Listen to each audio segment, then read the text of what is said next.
Welcome back to the deep dive. We're really thrilled to have you here with us today, because if you've ever felt like the news you're reading is just the tip of the iceberg, like there's this whole subterranean layer of interconnected gears turning just out of sight, then you are in the exact right place. Yeah, absolutely. Today we have a very special mission. We've been handed access to a massive, highly detailed stack of intelligence material. And we're going to be looking at this mosaic of market signals, shifting consumer behaviors, and some really bleeding-edge science that reveals what is actually happening beneath the mainstream narratives. It's a genuinely remarkable collection of data. And for you listening, what makes this source material so compelling is that it completely ignores the surface level noise. I mean, It doesn't just look at a stock price or a daily headline. It looks at satellite imagery analysis, institutional flow trackers, deep behavioral data to figure out the actual truth. Right. So our goal today is to synthesize this massive mosaic for you. We are going to connect seemingly disparate dots. We're talking everything from Gen Z teenagers hanging out at the mall and shifting geopolitical alliances in the Middle East, all the way to the biological mechanisms of fear in the brain and the existential crisis facing the software industry right now. Okay, let's unpack this. And I want to start with a narrative we have all been fed for, the better part of a decade now, the so-called retail apocalypse. Ah, yes. We've been told repeatedly that physical stores are dead, brick and mortar is just a relic, and everything is permanently moving to e-commerce. But the triangulated reality in the data we're looking at says the exact opposite is happening. And the generation leading this physical retail revival, it is Gen Z. Which on its face seems deeply counterintuitive, right? You have the first truly digitally native generation. A cohort that grew up with smartphones in their hands and spent their formative adolescent years in pandemic lockdowns. Yet, the hard data shows that shoppers aged 18 to 24 are making 62% of their general merchandise purchases in physical stores. Wow. Compare that to people 25 and older who are only at 52%. Gen Z is actively rejecting the purely digital shopping experience in favor of the physical mall. I think we really need to look at the psychology behind that, because it's not just about nostalgia for a time they barely remember. It's about how they use the space. There's this incredibly telling anecdote in the material from a Wall Street Journal piece about a 24-year-old named Severa Gorzong. Right, the Tyson's Corner story. Exactly. She's at Tyson's Corner Center in Virginia. She's holding a $29 black lace top, and she explicitly says, "I don't really like online shopping. I'm an instant gratification girl. I need it now." She's buying the outfit for a date, and she's documenting the entire shopping trip on her phone. The mall isn't just a store for her, it's a stage. And what's fascinating here is that the mall has fundamentally changed its utility. It's no longer just a point of transaction. It has become a media and entertainment venue. These physical spaces are serving as backdrops for content creation. Teenagers are going to the mall to film content, to be seen, and to experience a brand tactilely. It is a highly social, experiential event. It's content in real life. Exactly. And the smartest mall operators are catching on to this architectural shift. Look at mosaic. They are one of the biggest mall owners in the country. They are literally painting staircases and the undersides of escalators in these bright, vibrant colors. Why? Specifically, to make their properties more photogenic and encourage impromptu photo shoots by influencers. That is such a profound shift in commercial real estate strategy. You are no longer just optimizing for foot traffic flow to maximize sales per square foot. You are actively redesigning commercial architecture for the camera lens.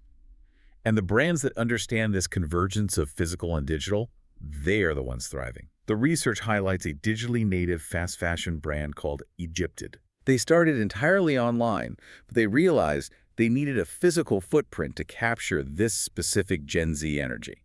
So they hosted an event at that same Tyson's Corner Mall, handing out free roses and cups of matcha. But here is the genius part. They recruited local college students as brand ambassadors, giving them $150 worth of clothes just to show up, do their makeup together, and post about it online. It created an absolute swarm of teenagers. And if we connect this to the bigger picture, this behavioral shift has massive implications for the broader retail market. Premium, high-priced athleisure brands, think Lululemon, where you might easily spend $128 on a single pair of yoga pants. They're getting punished by this trend. Yeah, the price point is just too high for that velocity. Precisely. The younger demographic flooding back to the mall wants high-velocity, low-priced fashion that fits the rapidly changing aesthetics they see on social media. They want a new outfit for the weekend, and they want it cheap. This is a massive tailwind for legacy mall brands that cater to this specific desire. Look at Pacsoon. They're actually expanding their physical store footprint for the first time in 18 years, entirely because they are capturing this demographic. But wait, if Gen Z wants everything right now, why aren't they just using e-commerce with next-day delivery? Didn't Amazon train us all to expect everything in 48 hours? Well, the data shows that the Amazon Prime effect is actually dying. The era of fast, free shipping is quietly coming to an end. The math simply broke. The logistics costs from carriers like FedEx and UPS have skyrocketed to the point where retailers can no longer afford to subsidize 2-day delivery. So they are actively training consumers to accept 5 to 10-day shipping windows to save money. And the consumer psychology has shifted in tandem. Surveys show cost is now the absolute top priority for shoppers, with delivery speed plummeting down to 5th place on their list of demands. Which completely levels the playing field. If Amazon's biggest structural moat was logistical speed and consumers no longer care about speed as long as the shipping is cheap or free, then decentralized e-commerce platforms like independent merchants using Shopify suddenly have a huge competitive advantage. And ironically, the data notes that customers who accept slower shipping are actually far less likely to return the items, meaning they are higher intent buyers. That reduction in return rates is crucial for margins. It makes the physical store a highly profitable hub again. When a customer walks into a Pacsim or an INTERCEPTED, it is a point of immediate fulfillment with 0 outbound shipping costs, 0 return shipping costs, and a massive social media marketing engine built right in, driven entirely by the customers themselves. It completely reshapes the economic viability of brick and mortar. So we have this generation that wants instant gratification at the mall. But at the exact same time, we are seeing the development of financial tools specifically designed to stop that impulsive behavior. Let's look at the future of personal finance and the rise of what the research calls the proactive wallet. We are seeing a massive shift from apps that track what you spent to apps that actively stop you from spending it in the first place. This raises an important question. What happens to traditional wealth management and personal finance when the tools fundamentally change their relationship with the user? Historically, personal finance management apps, think of the early iterations like Mint, were purely retroactive. They showed you a beautiful pie chart at the end of the month detailing exactly how much you overspent on coffee or clothes. Right, but by then the damage is done. Exactly. By the time you see the chart, the capital is already gone. The new wave of fintech highlighted in our briefing focuses entirely on pre-purchase impulse control. The mechanics of this are wild. There's a novel app concept detailed here that uses contextual data where you were physically located, what time of day it is, your recent online browsing activity to identify your personal impulse triggers. Let's say you are walking past an edicted store at the mall, or you're scrolling through targeted ads late at night. The app calculates a real-time discipline score. It might literally step in and suggest a mandatory cooling-off period before it allows a digital transaction to go through. It is acting as a behavioral guardrail before the financial mistake happens. And while that level of intervention sounds incredibly invasive to some, for a generation that is highly aware of their own algorithmic vulnerabilities and impulse-driven behaviors, it's increasingly seen as a necessary utility. But consider the downstream market effects. This directly threatens the business models of companies that rely on low-friction, impulsive transactions. By now, pay later services, which are entirely predicated on removing the friction of a purchase in the moment, could face serious headwinds if consumers adopt tools specifically designed to interrupt the frictionless checkout process. But it's not just impulse control apps reshaping finance. AI is rapidly taking over the heavy lifting of long-term financial planning. The intelligence shows over half of UK adults are already using generative AI chatbots, like ChatGPT or Gemini, for pension planning and financial advice. Over half. This is a staggering statistic. Millions of people are trusting these generalized language models with their retirement planning, despite the well-documented risk of AI hallucinations, where the AI confidently presents mathematically incorrect or legally inaccurate information as absolute fact. I would argue they're doing it because it's frictionless and free, and frankly, for someone who doesn't understand asset allocation, it feels good enough. The analysis here argues that this mass commoditization of average advice is a severe structural threat to traditional human financial advisors. If a bot can give you decent, mathematically sound asset allocation advice in 3 seconds, justifying a 1% annual management fee to a human becomes incredibly difficult. Exactly. And the second order effect, the real endgame here, is where that capital flows as a result of this AI advice. AI advisors, operating purely on logic, historical performance, and expense ratios, will overwhelmingly recommend the cheapest, most efficient financial vehicles. That means a massive structural flow of capital away from actively managed mutual funds and directly into passive index funds and ETFs. Essentially, these AI chatbots are acting as an unpaid, globally distributed sales force for giants like BlackRock and Vanguard. And the retail investing community is pushing the boundaries even further. We aren't just talking about basic budgeting or passive ETFs anymore. The source material highlights a custom Buffett-style analyst AI skill developed organically by retail investors. This thing ingests thousands of pages of dense financial statements, reads through complex, multi-hour earnings call transcripts, and automates deep value investing analysis.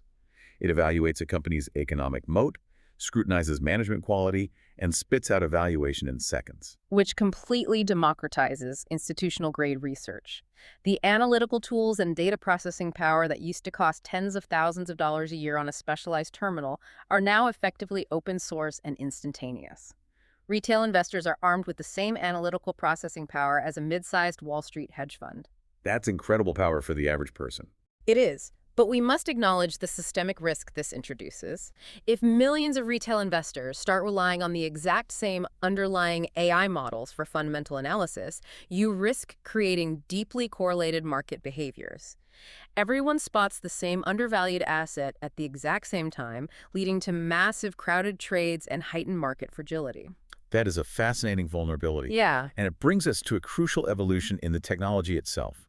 If AI is upending the financial sector, what is it doing to the software industry that actually builds and hosts these tools? The research calls this the adapt or die era for legacy tech, because we are moving away from the AI we know, which is essentially a conversational assistant, to something called agentic AI. Agentic AI is the critical phrase for you to understand the next 5 years of technology. Up until now, we've used AI reactively. You ask it a question, it gives you an answer.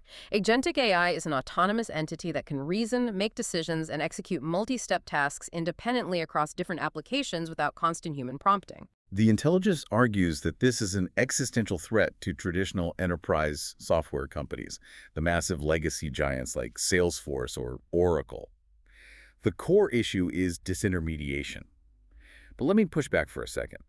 Won't companies like Salesforce just acquire these agentic startups and bake the orchestration layer into their own premium pricing? They aren't just going to roll over and let a third-party agent steal their interface. They will certainly try, but they are facing the classic innovator's dilemma tied directly to their revenue models. Think about how a company uses software today. A human employee sits at a keyboard, opens a SaaS application, and clicks through its interface to enter data or pull a report. The software acts as a system of record. But if an AI agent sits between the human and that software, the paradigm shifts to a system of orchestration. Okay, walk me through what that looks like in practice. You simply tell the AI agent, pull the quarterly sales data, compare it to our marketing spend across all platforms, and email a synthesized summary to the executive team.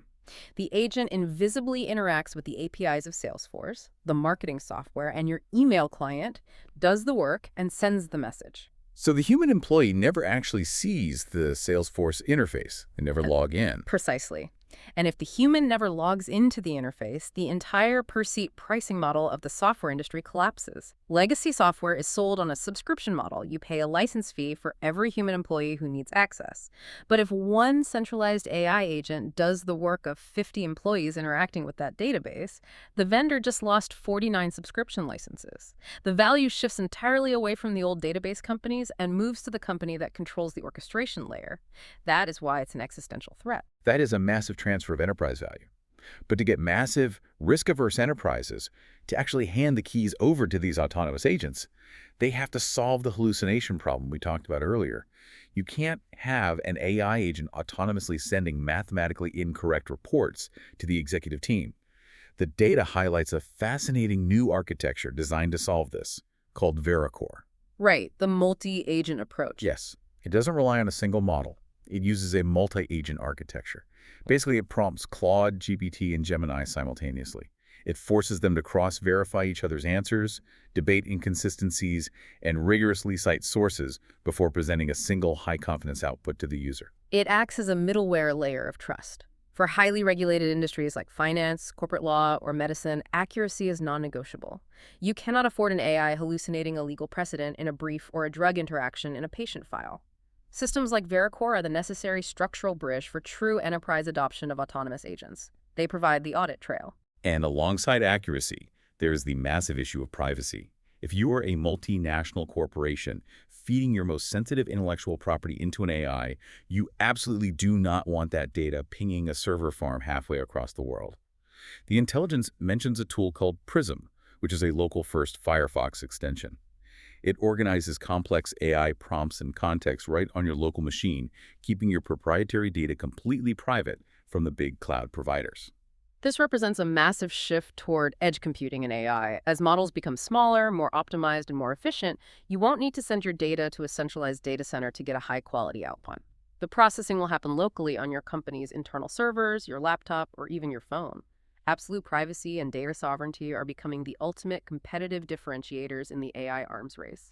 But I want to pivot to the most mind-bending AI development in this entire stack of research, because it's not about a better chatbot or a more efficient software agent.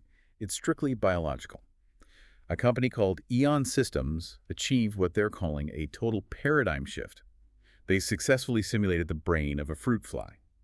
But the key here is they didn't train it with data like we train a large language model. They built it from a connectome, a literal physical neural wiring diagram of the fly's brain. This is a profound conceptual leap.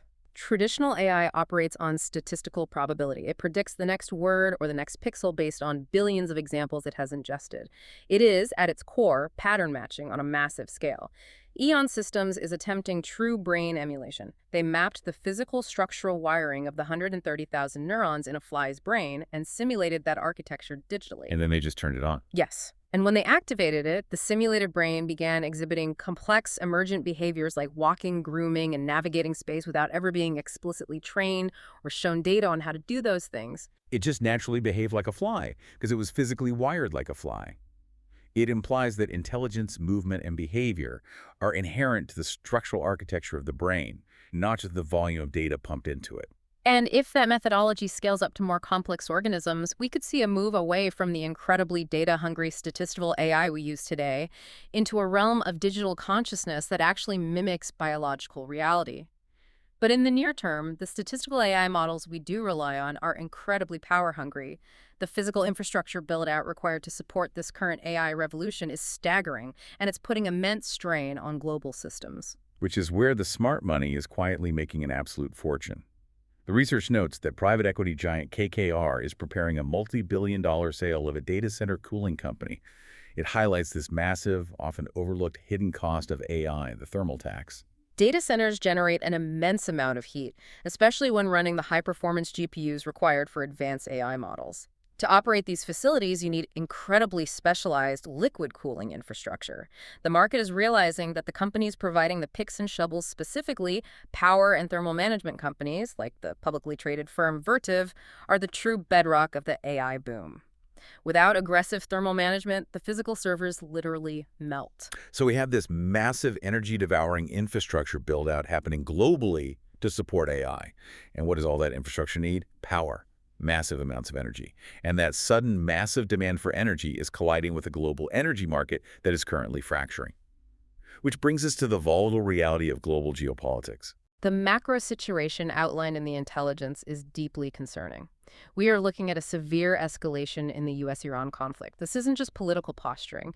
It is having immediate, tangible impacts on global logistics and energy supply chains.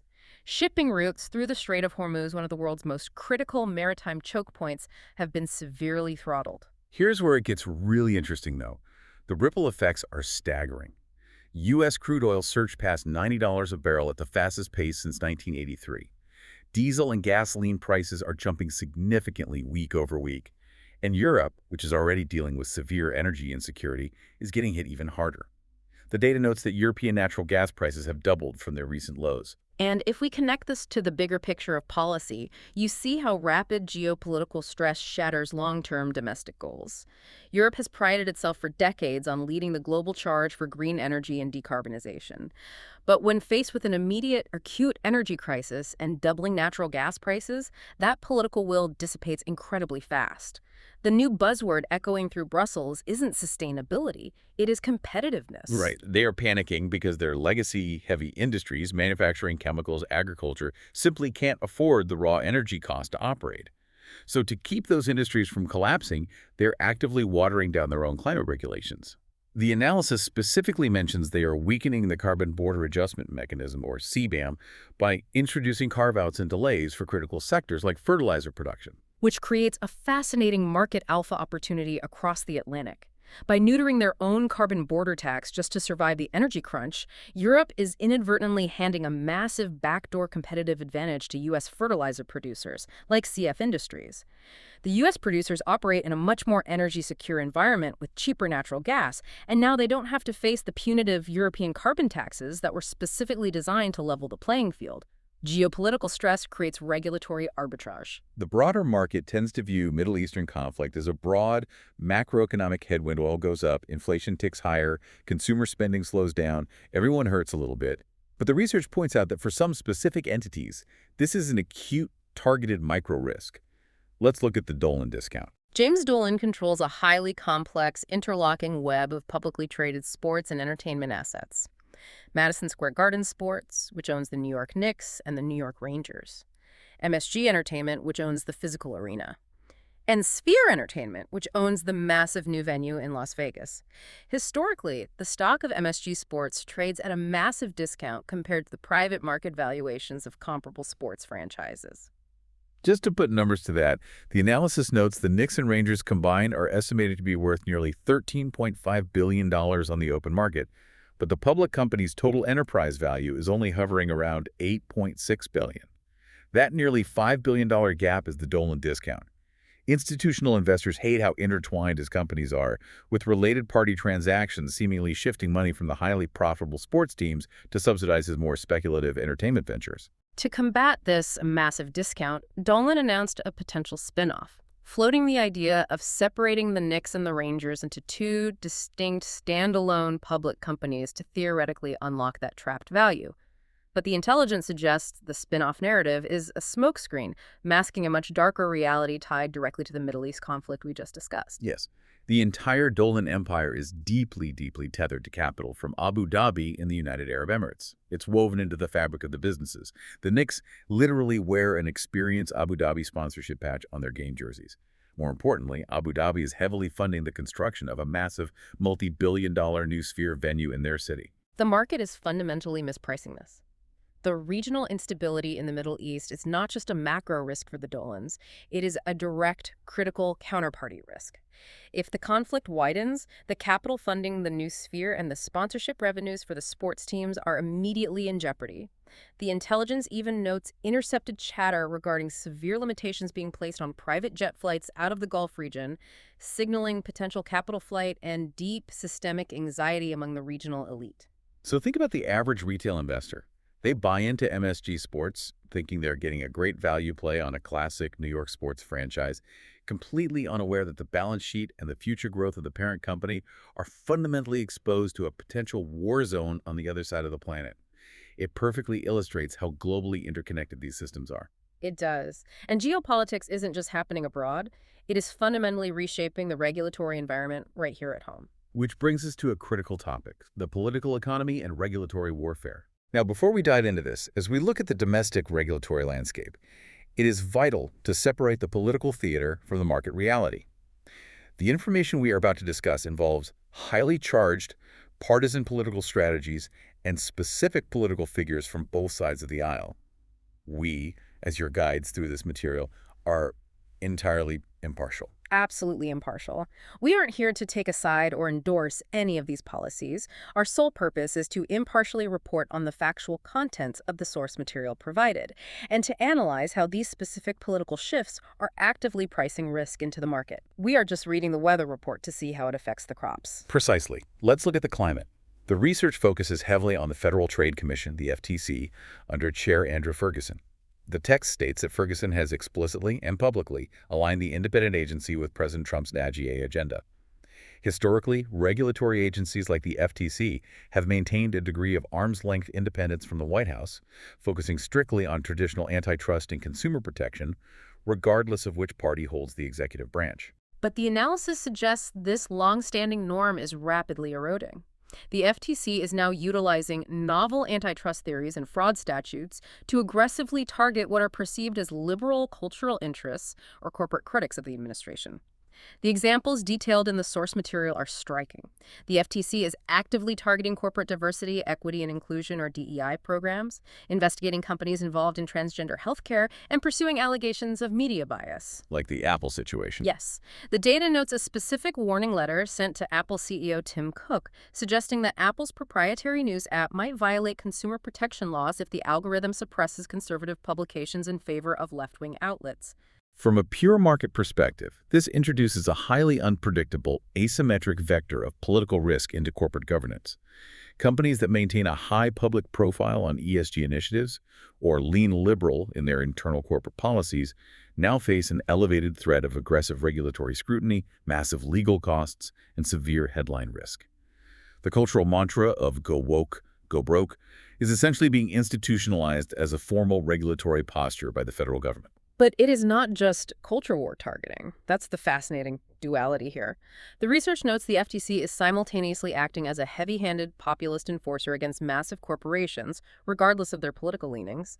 They recently secured a massive $2.5 billion consumer protection settlement against Amazon and a separate $100 million settlement with Walmart over allegations regarding driver pay. That specific blend of right-wing cultural targeting combined with aggressive, populist antitrust action against massive monopolies is the defining characteristic of this new regulatory era. It's a fundamental break from the traditional, laissez-faire, pro-business conservatism of the past few decades. There is this wild anecdote in the Wall Street Journal reporting that perfectly captures the internal vibe of this shift. The FTC staff held a party to celebrate that massive $2.5 billion Amazon settlement. It was held in an old, wood-paneled cafeteria called the Top of the Trade.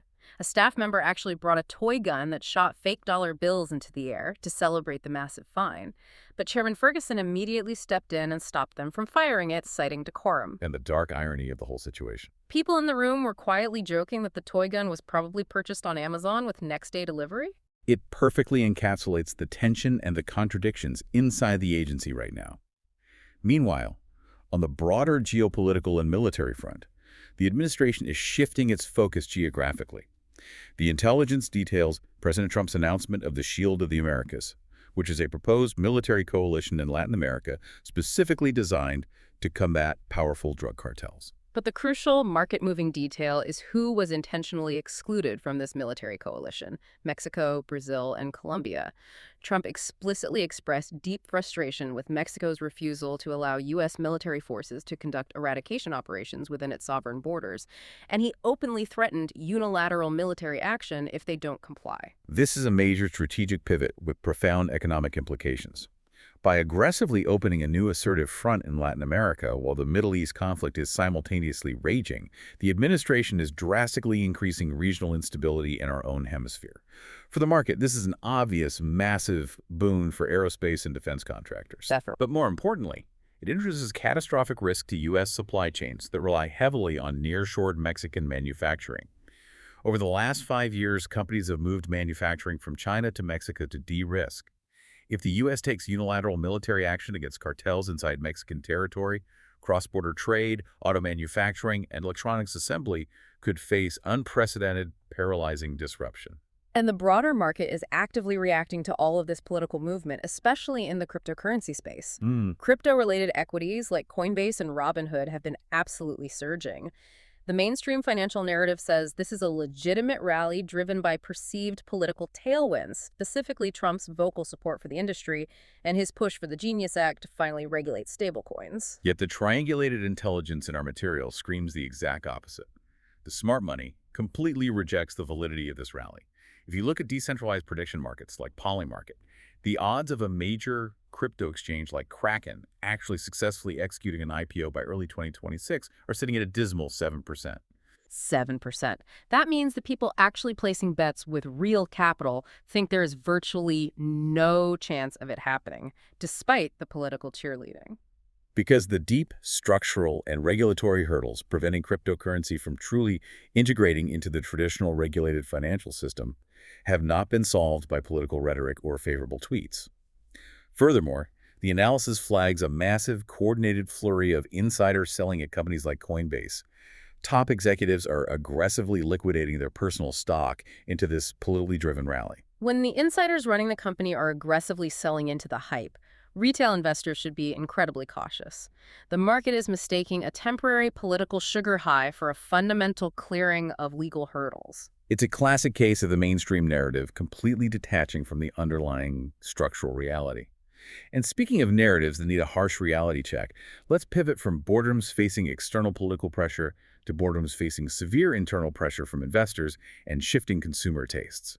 Let's look at corporate turnarounds. We can start with a staple of the global diet, the French fry. The activist investor firm Starboard Value has taken a massive, influential stake in Lamb Weston. Lamb Weston is the largest producer of frozen potato products in North America, and crucially, they are a primary, indispensable supplier for McDonald's.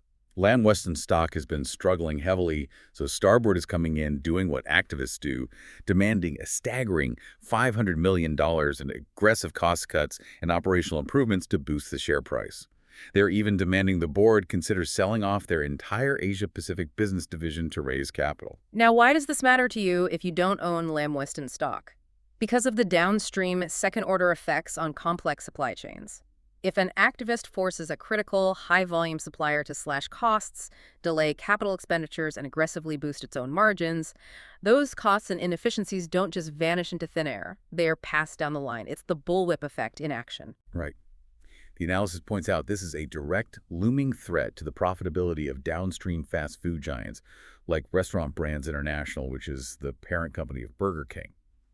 They rely absolutely on cheap, reliable, uninterrupted potato supplies to maintain their own thin margins. If Lamb Weston jacks up wholesale prices, or if their supply chain gets disrupted while executing a slash-and-burn internal restructuring, the fast food companies take the hit directly on their bottom line. The activist gets rich, the supplier survives, and the restaurant takes the damage. Exactly. And another fascinating corporate restructuring is happening over at Disney, specifically within their crown jewel animation studio, Pixar. They are facing a different kind of margin pressure, driven entirely by consumer rejection. The data notes that Pixar just had an $88 million opening weekend for a new original film called Hoppers, which is a bizarre concept about a girl who transfers her consciousness into a robotic beaver. It's actually their biggest original debut since Coco, way back in 2017. But behind the scenes of that success, a massive, fundamental strategic shift is occurring at the studio. Pixar's chief creative officer, Pete Docter, has publicly admitted that the studio made a strategic mistake over the last decade. They focused heavily on niche, deeply personal, autobiographical films driven by the specific visions of auteur directors. And frankly, the market rejected them. They bombed at the box office. The broad, global audiences simply didn't connect with hyper-personal, esoteric narratives. You can see the audience sentiment clearly if you contrast Hoppers making $88 million with another movie released the exact same weekend, The Bride, directed by Maggie Gyllenhaal. It was a highly stylized, niche monster romance, and it absolutely cratered, making only $7.3 million domestically. Audiences are brutally rejecting esoteric cinema right now in favor of broad entertainment. So Pixar is capitulating to the market. They are executing a hard, intentional pivot back to pure commercialism. The new internal mandate is 2 guaranteed sequels for every 1 original film. They are abandoning the experimental auteur era to become a reliable, franchise-ready IP factory operating much like Marvel did at its peak. From a purely financial standpoint, Wall Street loves this. It guarantees more predictable, high-margin box office returns in the near term. Disney basically prints money with guaranteed hits like Toy Story 5 and Inside Out 3. But there is a massive hidden cost to this strategy. By abandoning the creative risks and original storytelling that define their golden age, Pixar is sacrificing the long-term innovation engine that built their incredible enterprise value in the first place. You can only milk existing intellectual property for so long before profound brand fatigue sets in. They are explicitly trading long-term cultural impact for short-term financial safety. It essentially transforms them from a boundary-pushing creative powerhouse into a predictable utility company, simply managing a portfolio of recognizable cartoon assets. It's a structural update to a complex corporate system, prioritizing safety over growth. Speaking of corporate structures, the intelligence has this wild comparison regarding how massive conglomerates are managed in Asia.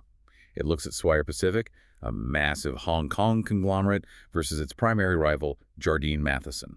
Swire Pacific is an old institution, and they are still utilizing an incredibly outdated colonial-era management trainee program. They take a small group of elite, generalist university graduates and rotate them through entirely unrelated businesses. A young executive might spend a year managing an airline, then suddenly get rotated to run a commercial real estate division, despite having no specialized knowledge in either. While their competitor, Jardine Matheson, abandoned that generalist model years ago. They realized modern business is too complex, so they hire actual specialized professionals with deep domain expertise to run their distinct divisions. And the result of that structural difference, Jardine's stock skyrocketed 90% in 12 months, while Swire continues to trade at a massive, embarrassing discount to its book value. Investors simply refuse to pay a premium for a management structure they see as a bloated, inefficient relic. Structure dictates performance, plain and simple. Which serves as a perfect conceptual bridge. We've talked about the physical structure of retail malls, the digital architecture of AI agents, and the management structure of corporate boards. Now let's look at the ultimate, most complex structure in existence, the biological architecture of the human brain and body. This final section delves into frontier science, and the findings are profound. This is where the research reads like science fiction, but it is peer-reviewed reality. Let's start with trauma and the brain. The data highlights groundbreaking research on how MDMA, the active compound in ecstasy, actually rewires the physical structure of the brain to cure severe fear. The methodology here is incredible. Researchers use two-photon microscopy, which allows them to literally watch the neurons in the brains of living mice in real time. They found that administering MDMA induces profound structural plasticity in the medial prefrontal cortex. It physically increases the density of dendritic spines, which are the tiny physical connections between neurons that allow them to communicate. So what does this all mean for a human patient? It means we have finally discovered the precise biological mechanism of why psychedelic-assisted therapy works for severe PTSD. When the mice were given MDMA during a fear extinction exercise, the drug accelerated what neuroscientists call representational drift. Representational drift. I love that term. How does that work mechanically? Think of a traumatic memory as a deeply entrenched, rigid neural pathway. It's a rut in a dirt road. Every time the trigger occurs, a loud noise, a specific smell, the brain fires down that exact same rigid pathway, causing an overwhelming panic response. MDMA temporarily makes the physical structure of the brain highly malleable. It softens the dirt. It creates a brief biological window of opportunity where the brain can overwrite that rigid fear memory with a new, safe association. It doesn't just chemically mask the symptom of anxiety, it allows the brain to physically edit the source code of the trauma. That is miraculous for the future of PTSD treatment. And the research proposes a killer experiment to take this concept even further. What if we map this plasticity onto the developing adolescent brain? They suggest giving MDMA to adolescent mice to see exactly how it interacts with the brain's gene regulatory networks while they are still forming. Because a separate, massive study just mapped 88,000 individual nuclei in the developing adolescent brain. They found 36 specific gene networks that govern exactly how the brain matures during our teenage years. Critically, these exact same developmental networks are directly linked to the later life onset of severe diseases like schizophrenia and Alzheimer's. Which means the biological vulnerabilities for a mental illness that strikes in your 60s are physically wired into your brain during your teenage years. Yeah. If we can understand how a highly plastic drug like MDMA interacts with those specific adolescent networks, we could potentially intercept and fix those vulnerabilities before the disease ever has a chance to manifest decades later. It represents a monumental shift for psychiatry, moving it from a purely reactive discipline that manages symptoms to a preventative one that alters the biological trajectory of the brain. But there is another dimension to biology detailed here that is just as critical as physical structure, the dimension of time. The material explores the rapidly emerging field of chronotherapeutics. This completely shifted my perspective. We all know about basic circadian rhythms, our sleep and wake cycle governed by the sun.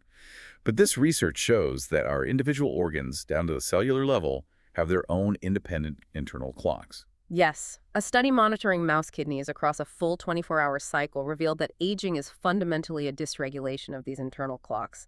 The core genes that keep time within the cells start to decouple and lose their rhythm. And when the clock breaks, the cells enter a state called senescence. They age, they deteriorate, they stop dividing, and they cause systemic inflammation. Cellular aging isn't just a slow, static decline over years. It is a highly dynamic, time-of-day dependent process.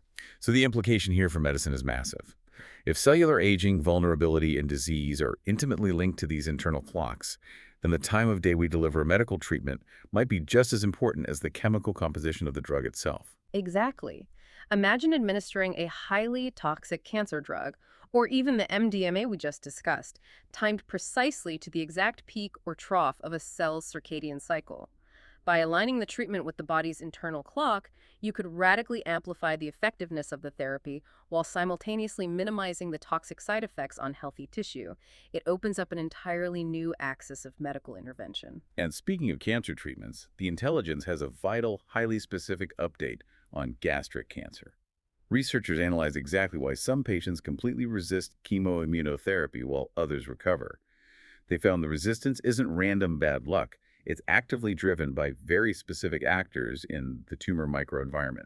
They identified two distinct mechanisms of resistance. Intrinsic resistance, meaning the patient simply won't respond to the drugs from day one, is driven by tumor cells expressing a highly specific biomarker called CEACAM5 and 6.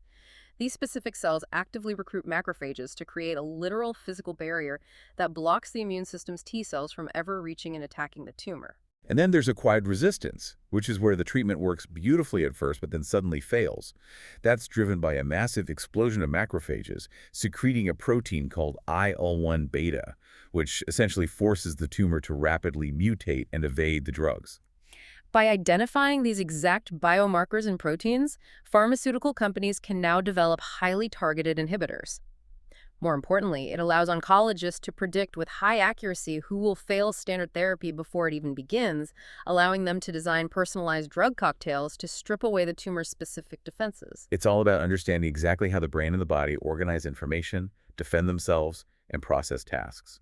Which leads perfectly to one last incredible neuroscientific discovery in the research: the concept of episode programs. This is a fundamental shift in how we understand daily human cognition.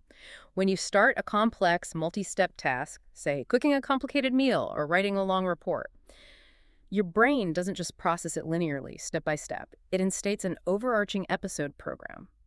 There is a massive, coordinated resetting of neural activity across your entire cortex the moment the task begins, and another massive, measurable reset the moment the task is finished. Your brain puts a literal, measurable cognitive frame around the entire event. It compartmentalizes reality, and the research points out that as we age, how we process information within those cognitive frames changes drastically. Older adults rely far more on prior knowledge and spatial context than on raw, real-time sensory input. It is a biological trade-off for survival.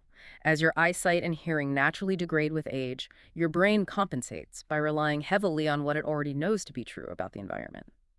This is a critical insight for anyone designing technology or user interfaces for seniors.